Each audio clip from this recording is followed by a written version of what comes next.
Ribuan warga etnis suku Rongkong di Palopo, Sulawesi Selatan berunjuk rasa dengan melakukan aksi long march menuju Mapolres Palopo. Sambil membentangkan spanduk dan poster, massa berorasi di sepanjang jalan yang dilintasi pendemo. Unjuk rasa ini digelar terkait dugaan kasus penghinaan yang dilakukan seorang peneliti di Balai Pelestarian Nilai Budaya Sulawesi Selatan. Kami datang hanya semata-mata menuntut keadilan kepada orang-orang yang sudah melecehkan daripada nama baik orang Rongkong. Dalam mediasi nanti ada beberapa tuntutan yang kami layangkan berupa mengenai tentang permintaan maaf Iriani terhadap dengan menggunakan media nasional sebanyak 3 kali berturut-turut dan juga sanksi adat. Ini yang penting, ini sanksi adat kepada Iriani. Apakah dia mau menerima atau tidak itu urusan Iriani. Dugaan penghinaan terhadap etnis suku Rongkong terjadi dalam sebuah karya ilmiah yang dimuat Balai Pelestarian Nilai Budaya Sulawesi Selatan. Dalam karya ilmiah itu, peneliti menulis jika suku Rongkong merupakan etnis Kaunan atau Atak Kaunang Taimanu yang merupakan posisi paling bawah dalam stratifikasi sosial di Luwu. Tulisan itu membuat etnis suku Rongkong tersinggung dan menuntut pertanggungjawaban hukum. Unjuk rasa akan kembali digelar jika tuntutan pendemo tidak dipenuhi. Dari Palopo, Sulawesi Selatan, Nasruddin, iNews melaporkan. Seorang remaja menangis menyaksikan kucing peliharaannya mati terbakar dalam peristiwa kebakaran yang menghanguskan 20 petak kamar kontrakan di Tanah Abang, Jakarta, Senin pagi tadi.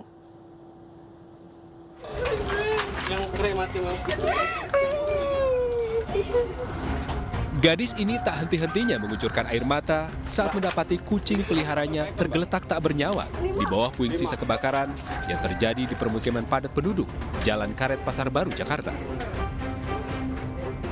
Ayah remaja ini menemukan 1 ekor kucing dalam kondisi selamat, sementara 3 ekor lainnya hangus terbakar bersama material bangunan rumah warga. Api membuat warga tak mampu menyelamatkan harta benda mereka. Selamat sih, itu ngumpet di situ. Wah, cuman satunya nggak ketolong. Satu nggak ketolong. Berarti dalam keadaan api hidup dia masih di dalam rumah ini juga? Iya, kemungkinan soalnya dia ngumpet di situ. Oh, selamat bang kucingnya? Selamat. Tapi ada yang terluka nggak bang di bang? Nggak ada, aman. Aman. Kebakaran rumah kontrakan warga Senin pagi menghanguskan 20 rumah di Karet Tengsin, Tanah Abang, Jakarta. Api pertama kali muncul dari salah satu rumah kontrakan dan menjalar ke bangunan sekitar saat warga melaksanakan sholat subuh. Banyaknya material mudah terbakar membuat kobaran api membesar. Petugas yang tiba di lokasi memadamkan api dengan mengerahkan 12 mobil pemadam kebakaran.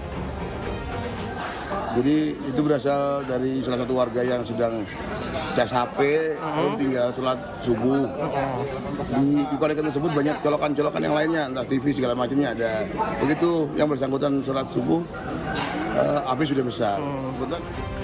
Akibat peristiwa ini, puluhan warga kehilangan tempat tinggal dan kerugian mencapai ratusan juta rupiah. Dari Jakarta, Tim Liputan iNews melaporkan.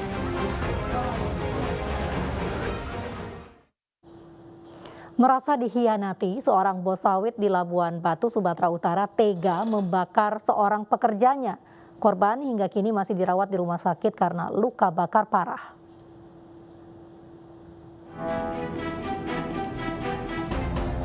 Juliandi, bos sawit warga Dusun Sukoharjo, Desa Tanjung Mulia, Labuan Batu Selatan, Sumatera Utara ditangkap polisi karena tega membakar 1 orang pekerjanya. Korban Dordian Rambe kini masih harus dirawat di rumah sakit karena luka bakar parah. Kepada polisi, Juliandi mengaku kesal terhadap korban yang menggelapkan 500 kg buah sawitnya. Bukan hanya 1 kali, tapi beberapa kali. Si tersangka ini merasa tidak senang dan karena buah sawitnya yang 500 kilo tidak dinaikkan ke mobil untuk dijual ke pabrik. Tersangka Juliandi dijerat pasal 187 ayat 2 KUHP dengan ancaman hukuman penjara maksimal 15 tahun. Dari Labuan Batu, Sumatera Utara, Ikang Amanda, iNews melaporkan. Melawan saat akan ditangkap, pelaku begal motor ditembak mati anggota Resmo Polres Sumeneb. Dalam aksinya, pelaku menggunakan senjata tajam untuk mengancam korban.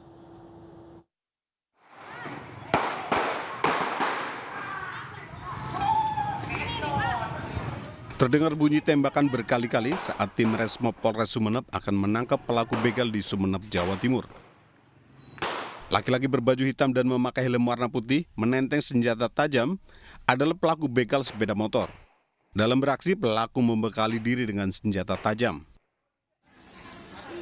Sebelumnya polisi sudah memberi peringatan agar pelaku menyerahkan diri. Namun pelaku memberi perlawanan dengan mengacungkan senjata tajam ke arah petugas. Hingga akhirnya pelaku ditembak oleh polisi. Petugas telah memberikan tembakan peringatan kepada pelaku agar segera menyerahkan diri, tetapi tidak diindahkan. Sedangkan korban itu teriak-teriak minta tolong. Akhirnya setelah dikasih tembakan peringatan, pelaku ini tidak mengindahkan. Akhirnya oleh petugas dikasih tembakan terukur. Oleh keluarga, jenazah pelaku akhirnya dibawa pulang dari Rumah Sakit Umum Daerah Sumeneb tanpa dilakukan otopsi. Dari Sumeneb, Madura, dari Sumeneb, Jawa Timur, Abdul Rahim, iNews melaporkan. Pemirsa, kita beralih ke informasi mancanegara. Seorang jurnalis Amerika Serikat tewas di Ukraina usai ditembaki pasukan Rusia di dekat ibu kota Kiev. Sementara jurnalis yang terluka langsung dibawa ke rumah sakit di Kiev.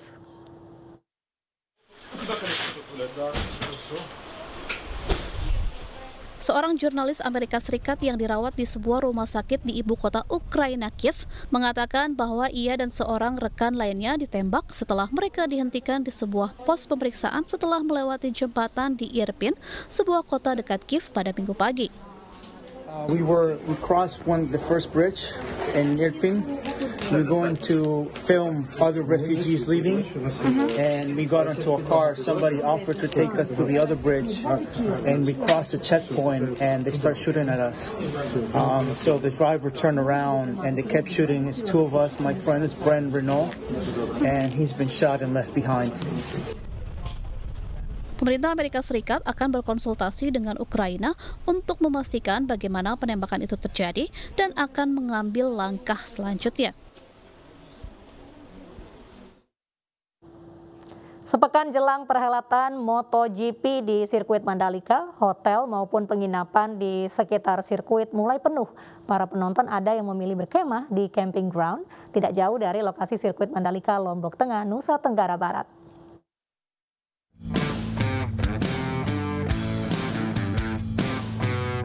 Penyedia berbagai pilihan akomodasi untuk penonton dan wisatawan yang akan menonton MotoGP di sirkuit Mandalika, Lombok Tengah, Nusa Tenggara Barat semakin beragam. Sepekan jelang pagelaran internasional ini, hotel dan penginapan mulai dipenuhi. Para penonton mulai menyerbu rumah-rumah penduduk hingga memilih berkemah di area sirkuit. Sebanyak 1.000 tenda telah disiapkan, dan kini sudah lebih dari 180 tenda yang tersewa. Fasilitas yang disiapkan oleh Bumi Perkemahan ini mulai dari sleeping bag, perlengkapan berkemah, hingga makanan. Kita akan nginep di sini, di camping ground. Berapa orang? Kami bertiga. Tapi kalau jumlah total kami tidak tahu. Berarti sengaja pilih-pilih tenda-tenda ini ya? Kami sudah registrasi, dikasih nomor, dikasih nomor 4 dan 5. Camping ground ini memang sengaja disiapkan bagi penonton MotoGP yang tidak kebagian hotel maupun penginapan. Para pengunjung juga bisa menikmati fasilitas memancing sambil menikmati alam Pulau Lombok. Dari Lombok, Nusa Tenggara Barat, Muzakir, iNews melaporkan.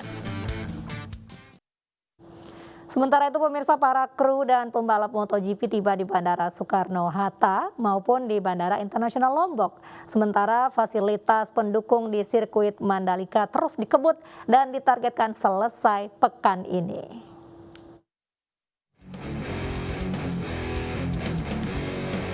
Jelang perhelatan MotoGP dan parade pembalap dengan Presiden Joko Widodo, para kru dan pembalap mulai berdatangan di Bandara Soekarno-Hatta, Tangerang, Banten. 20 pembalap yang mengikuti parade dengan Presiden Jokowi akan menginap di hotel di Jakarta, sementara kru dan ofisial akan melanjutkan penerbangan ke Lombok. Salah satu pembalap asal Malaysia yang tiba di Bandara Suta akan mengikuti tes PCR dan jika hasilnya negatif COVID-19, maka akan melanjutkan penerbangan ke Lombok. Tadi cuma nunggu teman-teman, langsung ambil bagnya, langsung datang ke sini untuk PCR. Oke, selanjutnya habis PCR mau kemana ini? Mau ke Lombok. Langsung ke Lombok. Oke. Untuk restnya sendiri kapan dilakukan? Minggu depan. Grup pembalap MotoGP juga mulai berdatangan di Bandara Internasional Lombok, Nusa Tenggara Barat. Kedatangan pertama kru ini berjumlah 64 orang. Total ada 9 kloter kedatangan kru dan pembalap di Bandara Internasional Lombok. Sementara logistik berupa motor dan suku cadang para pembalap juga telah berada di Lombok dan saat ini telah berada di paddock sirkuit Mandalika. Sementara itu fasilitas pendukung di sirkuit Mandalika terus dikebut. Salah satunya adalah podium yang kini dalam proses pengerjaan. Podium yang terdiri dari 2 lantai ini dilengkapi 2 kamar khusus bagi rider yang memenangkan balapan. Podium berada persis di depan tribun standar grandstand yang duduk di zona A. Penonton yang duduk di tribun ini bisa langsung menyaksikan penyerahan trofi kepada para pemenang. Bisa dilihat, backdropnya juga udah ada. Yang benderanya kan nanti ada 3 pemenang, kita udah siapkan juga, tinggal melakukan pemasangan. Berarti target maksimal Selasa sudah jadi? Ya, semua saya rasa Rabu, Kamis ini udah harus final semua, udah harus terpasang semua. Ajang MotoGP di Mandalika International Street Circuit dimulai dengan sesi latihan bebas yang digelar pada 18 Maret, kualifikasi pada 19 Maret, dan balapan yang berlangsung pada 20 Maret mendatang. Tim Liputan iNews melaporkan.